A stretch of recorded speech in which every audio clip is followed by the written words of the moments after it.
জুলাই জাতীয় সনদ 2025 ঐতিহাসিক অনুষ্ঠানের মধ্য দিয়ে স্বাক্ষরিত হয়েছে।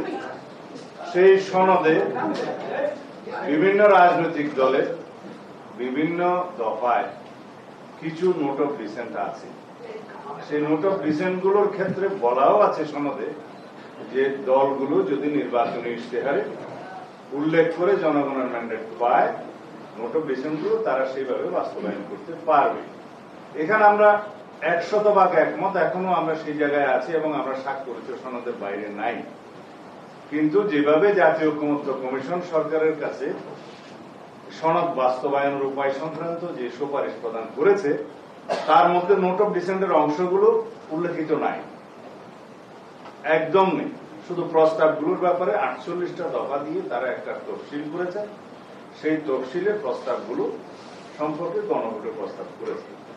গণভোটের বিষয়ে আমরা একটা জাতীয় ঐকমত্যের স্বার্থে একই দিনে জাতীয় সংসদ নির্বাচনের দিনে একই দিনে গণভোটের মাধ্যমে জনগণের সম্মতি নেওয়ার জন্য জুলাই জাতীয় সনদের উপরে আমরা রাজি হয়েছিলাম। সেই জায়গায় আমরা আছি।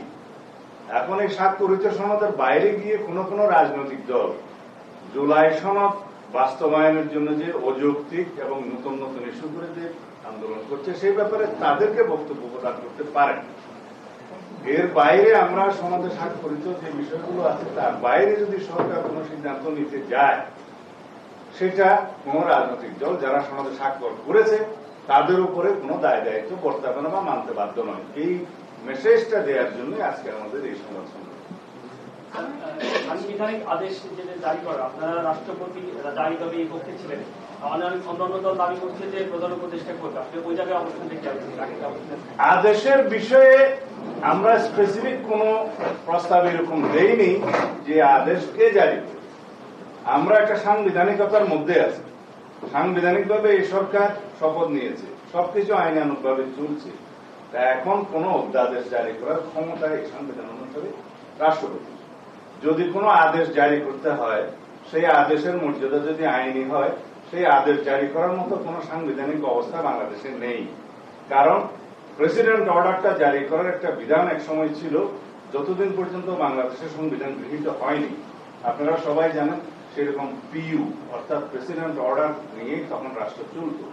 সংবিধান গৃহীত হয়ে যাওয়ার পরে রাষ্ট্রপতির আদেশ জারির আর কোন বিধান রইল না, সেটা বিলুপ্ত হলো। এখন কি রকম আদেশ দিবে, সেই আদেশের মর্যাদা কি আইনি মর্যাদা হবে, সেটা এখনো সরকার নির্ধারণ করেনি। একমাত্র অধ্যাদেশ প্রণয়ন করা ছাড়া রাষ্ট্রপতির অন্য কোনোভাবে আইন প্রণয়ন করার ক্ষমতা এখন নেই। Between two sessions of parliament রাষ্ট্রপতি অধ্যাদেশ জারি করতে পারে। এখন যেটা করছে আর কি, রাষ্ট্রপতি অধ্যাদেশ জারি করে রাষ্ট্রপতি করছে, কিন্তু আদেশ জারি করার কোন বিধান বর্তমান সংবিধানে নেই। কিন্তু যদি এখন কোন প্রজ্ঞাপনকে আদেশ নামকরণ করতে চায় এবং সেটার আইনি মর্যাদা না থাকে, সেটা প্রজ্ঞাপনের মাধ্যমে সরকার প্রকাশ করতে পারে, গেজেট নোটিফিকেশন। আইন হবে না